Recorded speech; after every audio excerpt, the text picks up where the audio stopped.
Well, I'm sure some of you by now have seen the shorter video. My hat's crooked. I gotta make a joke for a minute. I'm gonna play with my hat. Some of you have probably already seen that longer video, or shorter video. Chucky passed away today. They're not sure. We're all pretty sure why. With his heart being in the condition it was, and having to switch Fosters even temporarily, the extra stress of that was more than likely too much for him. But we don't know for sure. We know his heart was in pretty rough shape at the beginning of all this when we first started noticing he was having some health issues, and he passed away today, possibly late last night. The Fosters found him, well, not conscious and not moving, so that was kind of rough. Yeah, things don't always go as planned, no matter how hard you try or whatever you do.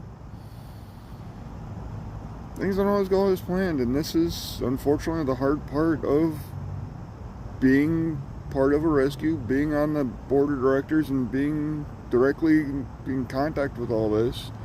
You see the best and the worst of mankind, and sometimes the best and the worst of things happen when you least expect it.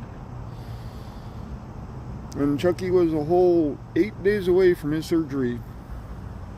8 freaking days. That's all he had left before he got his pacemaker. Not cool. But as much as they take from us, they also leave a little bit behind every time they go. And it's never any easier. And he wasn't even my dog. I didn't know him that much, but you know, I got to spend some good quality time with him and see him go from being standoffish and not letting me pet him and growling at me to being much, as you saw in the video from yesterday, he was much more amicable. He still ignored me, but that was him. But, you know, he's social. He was sociable and allowing touching and petting and being a good puppy. And you get this in the morning. So I want to say thank you for everybody that did support him, that shared, liked, subscribed, whatever. If you donated, the rescue thanks you. I thank you. And we'll continue on. Have a good day.